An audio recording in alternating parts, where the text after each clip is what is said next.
Welcome into Words with Wallace. I'm your host, Nick Wallace. Coming at you, it is Thursday, March 28th. What is up, everybody? Hopefully, you guys are all having a great week. It's been a very busy week in the NBA, a lot of different storylines, some scandals we need to talk about, some really big time performances. But as you guys can see by the title of the episode, the primary focus of this episode is going to be talking about the 2024 NBA Pressure Pyramid. This is our second annual trip with this exercise. Basically, I am going to be power ranking the top 5 teams under the most pressure at the close of the 2024 regular season and entering the 2024 NBA playoffs. Again, I did do this exercise last year, so we'll definitely take a look back at that list and see how it all shook out for the teams that we discussed on this episode last year. But before we get into the meat and potatoes of this episode, I did just want to fly around the NBA, talk about some quick storylines, and we got to kick things over to Toronto to talk about the backup center minutes of Jontay Porter, brother of Michael Porter Jr., which I did not even realize until a couple of days ago.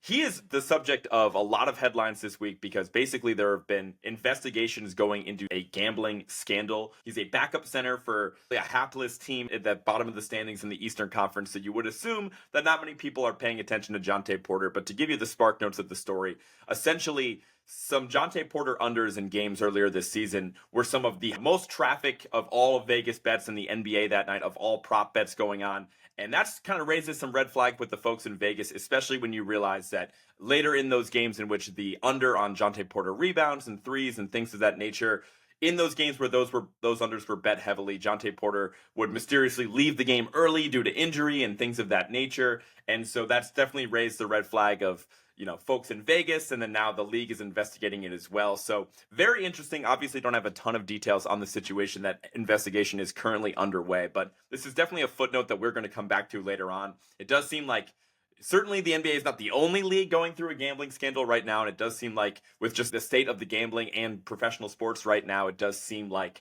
we're going to go through one of these scandals every couple years at this point in time. I know it's been a while since the NBA dealt with one of this size, and certainly we'll see if it gets to the level of like the Tim Donaghy stuff in the early 2000s, which was absolutely crazy. But that being said, definitely a footnote that we do have to talk about Jontay Porter, backup center for the Toronto Raptors, because of his involvement with this gambling scandal. Let's move on to basketball stuff, because I do have to talk about my favorite team, of course, the Boston Celtics, because they did blow a 30-point lead earlier this week to the Atlanta Hawks, which obviously was a great talking point for any Celtics hater out there. Saw a lot of people clowning the team on Twitter.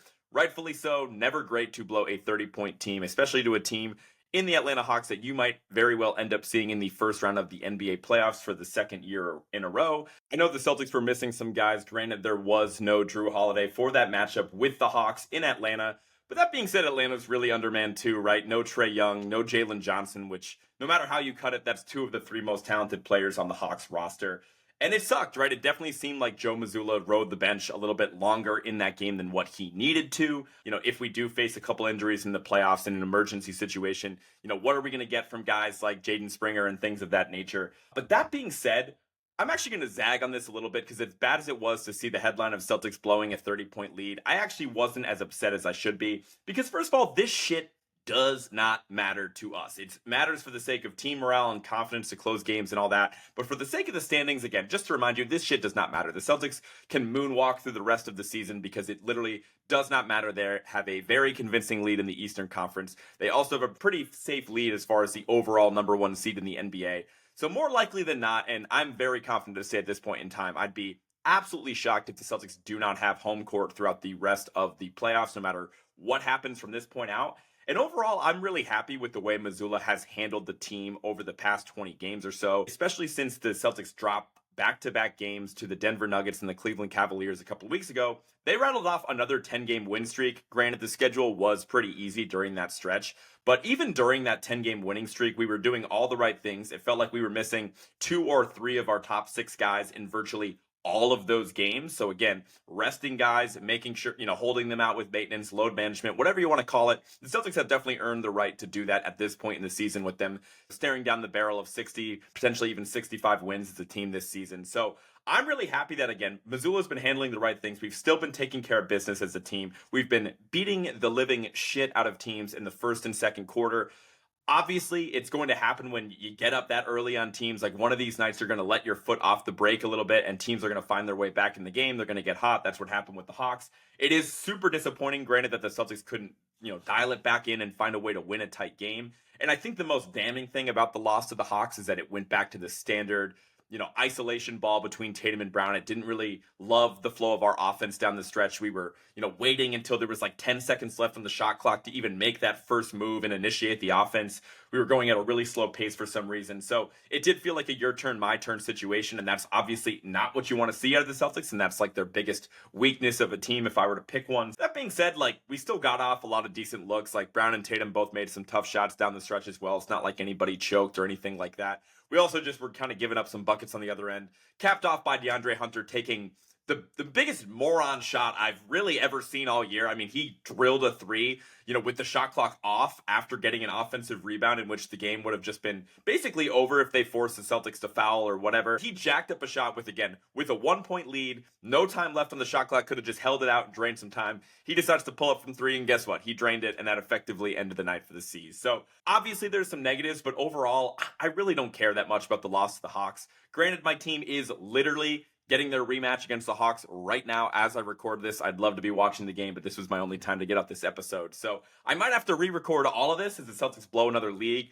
They are at full strength right now. They have, Drew back in the lineup and the full starters out there right now. So I am going to trust my team on this one. They're able to take care of business in a revenge game against the Atlanta Hawks. And, sure, people can make the argument that the Hawks could have some confidence heading into round one. Let Atlanta Hawks have all the confidence that they want in the world. I do not care. I am not scared of the Atlanta Hawks. The Celtics have bigger fish to fry. A little update for you guys. Celtics lost. They blew another lead to the Hawks. So, yeah, this is future Nick. Still, Nick Wallace still works with Wallace. Still Thursday, March 28th. Just had to re-record a little bit. 1 hour after I recorded the rest of the podcast because my Celtics went out and lost to the Atlanta Hawks in overtime. So, don't have a ton to add besides, I guess I'm a little bit more pissed about them blowing a 30-point lead the other day than what I was originally about an hour ago. I guess I just jinxed my favorite team again. Second time I've done that in about the last 3 weeks, considering the first time I talked about them all season. Then they immediately went out and blew a 20-something point lead to the Cavs, and then they proceeded to lose to the team they will likely face in the NBA Finals in the Denver Nuggets. So, yeah, I think DeJounte Murray is kind of a jerk, and I really hate that guy, and he's super punchable, and I just wanted to throw that out there, and I don't think he's nearly as good as what the rest of the league thinks, but I'm also quite bitter because he just had 44 against my favorite team. Summarized the end of the game. Celtics did their usual ISO ball stuff. Looked like they were going to come away cleanly with it because the final shot for the C's, Jaylen Brown drilled like a absolutely smothered midi with Wesley Matthews draped all over him. Jaylen just made the better shot. And then on the other end, the Hawks returned the favor. They were down one with 6 seconds left in the game. DeJounte Murray in the ISO against Drew Holiday. Can't play any better defense than what Drew did. And DeJounte drained the shot. Seemed to parade around for 45 minutes. There's confetti falling in Atlanta as we speak, like they just won the finals because it's a hapless franchise that hasn't done anything in 5 decades. So that's all I got for you guys. My bad for jinxing my favorite team. We're going to talk more about the Celtics later in the episode. But yeah, just wanted to say I was wrong. And have a good night, guys. Talk to you later. Moving on, we have a new hottest team in the NBA. And that team is the Houston Rockets. And with another statement win over the Oklahoma City Thunder on the road last night, the Rockets are now up to 10 straight wins. 8 of those wins without my guy, Alperen Sengun, which is really surprising to see. I know that there's some Ewing theory stuff being floated around. Maybe the Rockets are actually a better team without Sengun. I still think the sample size is too small to go quite that far. I think there's some other factors at play. But this is a really crazy streak for the Rockets. And again, some of that is easy schedule like it always is, right? I think they had a win in the Cavs against that stretch, and the Oklahoma City win last night was a great win, a game that went into overtime and was really exciting.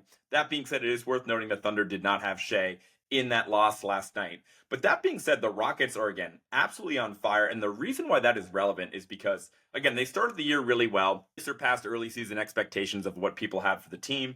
Then they cooled off a little bit in January into February. But again, as of late, they're absolutely surging. And the reason why it's relevant is that they are now within 1 game of catching the Golden State Warriors for the 10 seed and the final play-in spot in the Western Conference. So Looking at the standings right now, the play-in race is insane. You have the Suns at 43 wins at the 7 seed, the Kings at the 8 seed with 42 wins, the Lakers at the 9 seed with 41 wins, and then the Warriors and the Rockets are right there at the 10 and 11 spots with 38 and 37 wins respectively. So Golden State is definitely feeling the pressure with this recent heat from the Houston Rockets. Now, Golden State was able to get a clutch win last night, which we'll talk about again here in a second. But this is really notable for the Rockets because, again, Jalen Green is playing out of his mind. His shooting splits are up significantly during this winning streak. He is finishing at the basket. He made some insane shots last night. Amen Thompson, a guy that I probably bashed a little too much on the redraft episode of the 2023 NBA draft, kind of stepping in like a power forward type role with Jabari Smith at center. So the Rockets are a really fun watch. I think it's safe to say Ime's done an incredible job with this team all year. And it is interesting to see that we might not have to wait till next year to see what this enhanced version of the Rockets looks like, because they might be playing their way into a play-in game with the Los Angeles Lakers for that 9 and 10 seed. Kicking things over to the Golden State Warriors, they were fortunate enough to get a clutch win on the road against a really tough team in the Orlando Magic last night. But the reason that that game was so impactful was because Draymond Green, yet again, running his mouth 3 minutes into the game, complaining a call against Andrew Wiggins.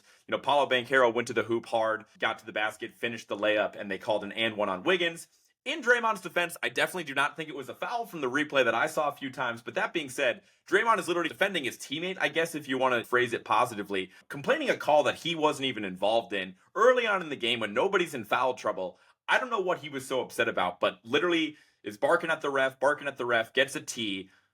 His whole team kind of comes over to console him, Steph included, right? Steph's over there talking to him. Other teammates are over there talking to him, trying to pull him away. And Draymond is not stopping. And it felt like, I would say, after rewatching it, it timed it out about a minute and a half, it seemed like, of this whole ordeal where he was still barking at the official and eventually gets that second technical and gets ejected from the game literally 3.5 minutes into the game against the Orlando Magic. And again, this isn't necessarily a new thing with Draymond and all the struggles he's had this year. If there are any questions about what the therapy sessions he had and all of the self-exploration and reevaluation of himself as a player and that deep look in the mirror, all that bullshit, safe to say what has came of that, really nothing else, right? Like, Draymond is still the same guy he was before backhanding Yusuf Nurkic in the face earlier this season. But Draymond's been playing well for the most part this season. This really isn't as much about Draymond as it is about Steph, because after Draymond got ejected, you could see Steph literally so frustrated on the sidelines, like having his hand in his jersey. He was tearing up. And it was something that, again, Steph's my favorite player. I'm not going to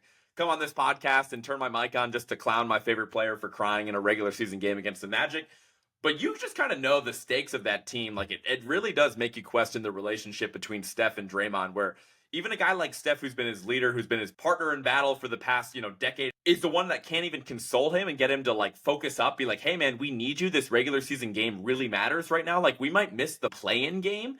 And Steph can't even be the one to control Draymond in this situation. I'm sure he was just beyond frustrated with his lack of control in the situation, with the state of the team as a whole. That moment of Steph on the sidelines is really telling. Definitely look that up if you guys are interested. And this kind of pivots right into our pressure pyramid exercise, because, again, I did want to keep the pyramid to a 5 spots, and I was really torn with what team to go to for the number 5 spot here. It's either the Golden State Warriors or the Los Angeles Lakers. I ultimately had to pick one of those teams, and for the sake of this exercise, I am going to pick the Lakers for that final spot because I think there's slightly more pressure on them.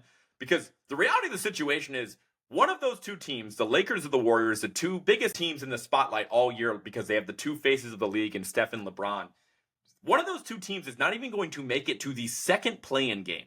Again, looking at those standings, I don't really see a world in which the Lakers get past the 9 seed. And if Golden State does get in, they're certainly not getting past that 10 seed either. And those 9 and 10 teams play first for a chance to play the loser of the 7 and 8 for that final spot. So again, you're looking at an uphill climb for the Lakers or the Warriors. They have to beat another game just to have the opportunity to go in the playoffs and potentially face a team like Denver in round 1. So again, I didn't want to have the Lakers and the Warriors on this exercise just because the reality is one of these teams is going to end in a massive disappointment and not even make the real playoffs.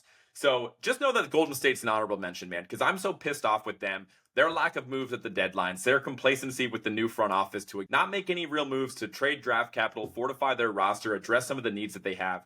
They are a really talented team that I'd be scared of facing, regardless of what team I am in the Western Conference. But for the sake of this exercise, Warriors were number 6 on this list / honorable mention. And let's keep things pushing to the Lakers, because the Lakers, again, have a slightly better cushion than the Golden State Warriors. It's pretty safe at this point in time that they, at the very least, will be at the 9 or 10 seed, but are still going to have a win against whatever that other team is at the bottom of the play-in, and then win a second play-in game just to have the opportunity to play the number 1 overall seed in the Western Conference. In which case, if I am the Los Angeles Lakers, I am absolutely praying that that team is not the Denver Nuggets. If it isn't the Denver Nuggets, I actually kind of like the Lakers' chances in that playoff series for what it's worth. But again, Denver would be an absolutely brutal draw, and I think we all know how that series would likely end. So I just think that heads are absolutely going to roll for the Lakers if they do have a flame out in the play-in tournament in round 1 of the playoffs. Either way, I think that there's a chance that Rob Pelinka gets fired. I don't think that fans have really wrapped their head around the idea of just how much of an uphill climb this is for the team, because I just don't understand it. Like, the Lakers are a good team. Like, you catch them on the right night, and even going to like the All-NBA conversations, like, I'm pretty damn sure LeBron and Anthony Davis are both going to be on my All-NBA teams, which is absurd to pick a team that's barely over 500 to have 2 All-NBA level talents with how good the NBA is this year. Like, it just feels like it's off, but that's just kind of how I feel. I think both of those guys are deserving. Like, the fact that you are getting a healthy, dominant season out of LeBron James and Anthony Davis at this point in time, and the rest of the pieces on the roster, like D'Angelo Russell's had a career resurgence. Austin Reeves, I know people were really disappointed in him early in the season, but I think he's turned it around as of late. You know, I know that there's been some things that haven't worked out in terms of like the Gabe Vincent signing, because Vincent's been banged up. Jared Vanderbilt, a guy I really like, has been hurt most of the season as well. So sure, they're a little thinner, but still, like, you know, rotation guys like, you know, Taurean Prince, Jackson Hayes has been playing hard for them. You know, Rui Hachimura, like, those are all competent players. I can't stand Spencer Dinwiddie, so maybe if you just get him out of the rotation. I know he's made some big plays in clutch situation for the team as of late, but it's just a really tough situation for the Lakers and a really talented team. It just continues to blow my mind how good the Western Conference is, that the Lakers, in which has been, you know, a pretty solid season for them overall, still find themselves barely floating above 500. So for the Lakers to beat this pressure, if you will, they need to at least make it to round 2. Because again, I really think with the expectations for a franchise that's had as much success as the Los Angeles Lakers, they're chasing banner 18, man. So I feel like if they don't make it at least to round 2, at least make it through that play-in tournament, and, you know, find a way to make some noise in round 1 and make an upset, then I think heads are going to roll. So it's really round 2 or bust for the Los Angeles Lakers.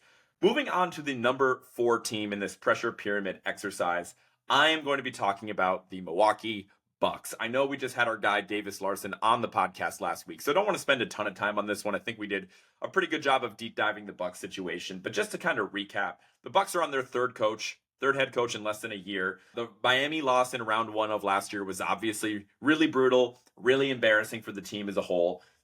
And as far as like moves that they can make if they don't have a successful close to this season, I don't really know what those moves look like, right? Like, again, they're still the oldest team in the NBA. Really, their only option that I can see, and again, trying to be unbiased here and think positively for the Bucks, it's like, sure, maybe if they nail their first round pick, which is going to be an extremely late pick, and, you know, maybe there's even a chance that a swap with the Pelicans comes into play, but probably not.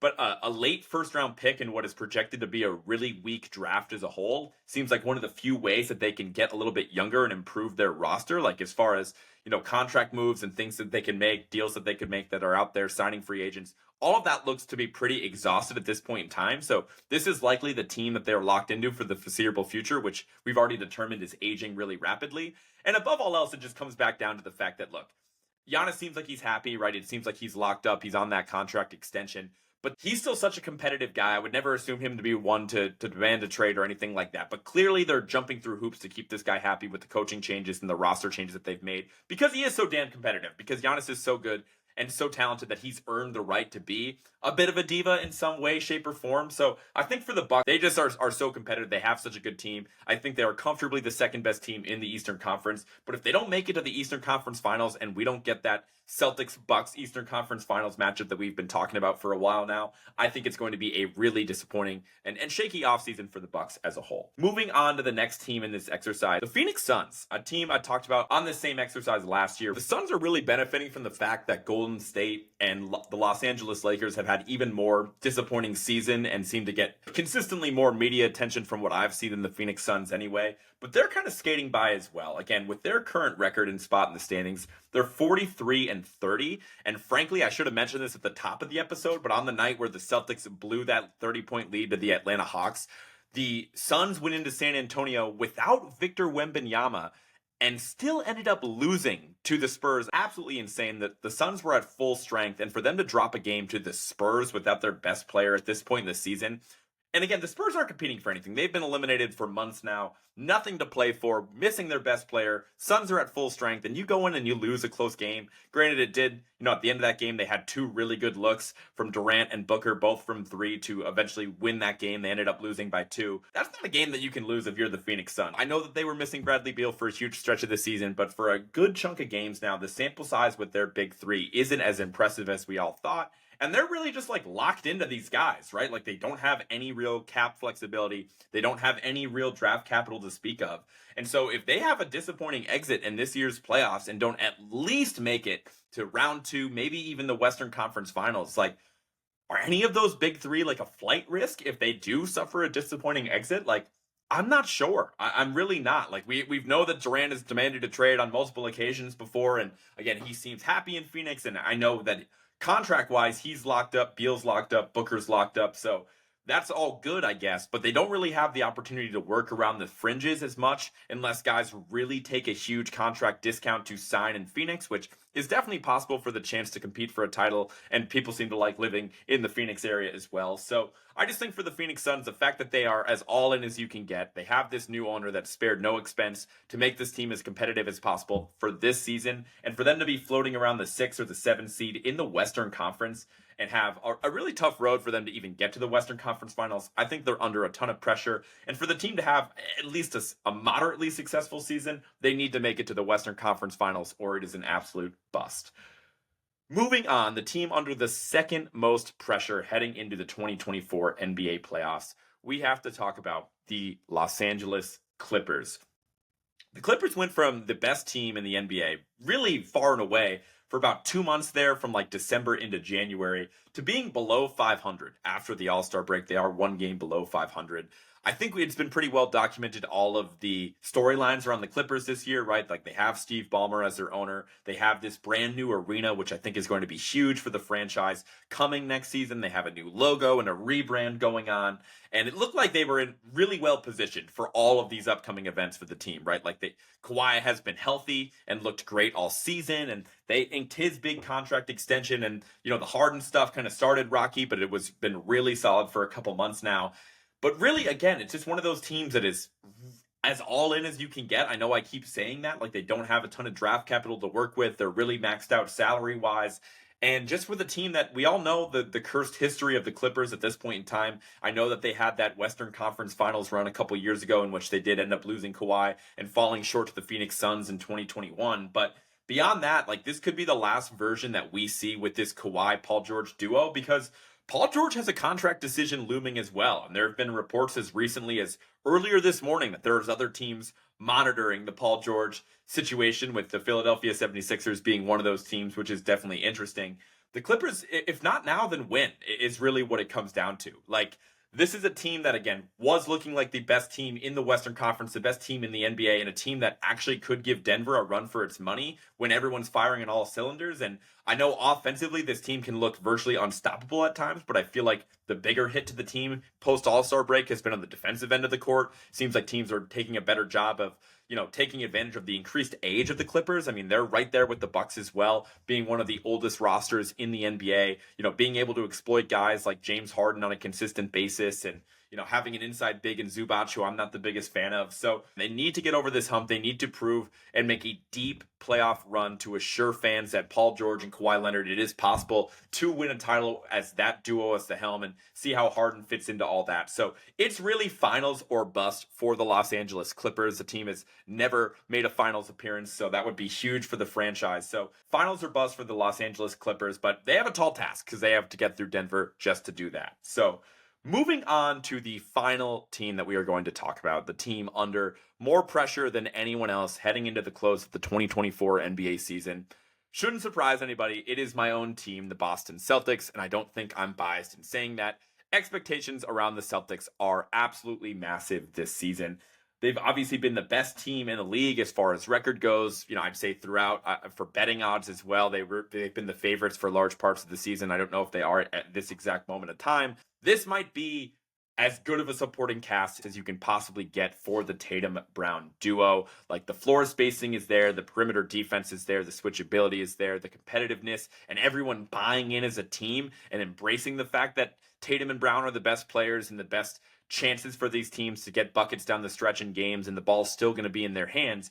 But this is like, to call this, Derek White, Drew Holiday, Kristaps Porzingis, and Al Horford, to call those guys a supporting cast is actually a bit disrespectful of how talented they all are, and are all, basically all NBA defense level talents in their own right at the very least. And so, just kind of looking at the situation and how things could shake out next year, Drew Holiday does have a player option for next season, but I think it's been pretty well proven how valuable he is to any team that wants to contend for a title. I know he's getting a little bit up there in age, but for him to make that shift from Milwaukee to the Celtics system seamlessly, and again, for him to buy in really more than anybody else in the NBA this season, like going from a team in Milwaukee in which he was the second or third option offensively to being fourth or fifth option for this Celtics team, and really just hang out and drill perimeter threes, which he's done at the best clip of his career this year. Like, he's really bought in for that, and I think that teams are wise. Like, it's not like he's, playing role player minutes on some reserve team at the bottom of the standings or any bullshit like that. Like, no, Drew Holiday's on the biggest stage for a major market team, really impressing anybody out there. So I think teams would be foolish to not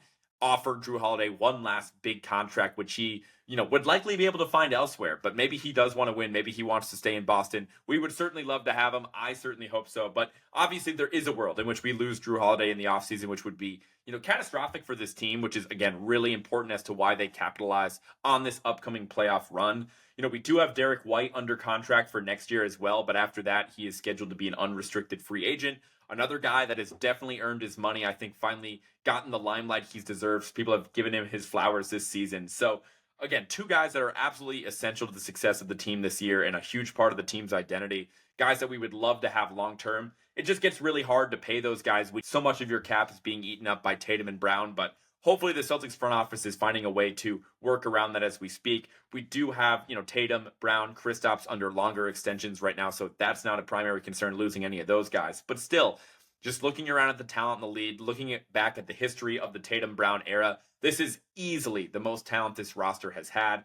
And frankly, anything besides the loss to the Denver Nuggets, I would be absolutely sick to my stomach. Like, at least I can wrap my mind around losing the Denver Nuggets because they are so damn talented, because they are so good closing games, because they've already proven that they have what it takes to win a title. But I just think at the end of the day, it ends up being finals or bust for the Celtics, with how much talent is on this team, with how much the expectations have increased for this type of team. So I'm hoping for the best for my Celtics team. I'm not going to enjoy watching my team in the playoffs. Obviously, if we take care of business and get up early by like 30 points and whatnot in the first and second quarter, maybe I can start to enjoy myself a little bit. But I'm going to be sweating. I'm going to be miserable watching all these games, because this is definitely the highest expectations I've had for a Celtics team in my lifetime. Maybe if you want to go back to 08, I don't know what exactly I was thinking about as far as the pressure on the Celtics when I was in fifth grade. But that being said, Celtics are the team under the most pressure heading into the 2024 NBA playoffs. So I did just want to quickly recap this exercise from last year before I let you guys go, because it is pretty interesting to look back on. Last year in the number 5 spot, I had the Clippers, who obviously jumped up quite a few spots this year. Number 4, we had the Celtics on last year's exercise. They jumped up quite a bit as well. Number 3, I had the Suns, who were in the same exact spot on this year's pyramid. And then at number 2 last year, I had the Philadelphia 76ers. Ultimately, for them, they weren't able to, kind of shake off those playoff demons, ended up losing to the Celtics in round 2, as we all remember. And my number 1 team on the pressure pyramid last year was the Denver Nuggets. So hopefully that's some good juju for my Celtics, that I put a lot of pressure on the Nuggets because I recognized the situation that they were in, recognized how much healthier they were than every other contending team in the Western Conference, the continuity that they had from playing together all year. I was super high on Denver. They were easily my lock to make the finals in the West.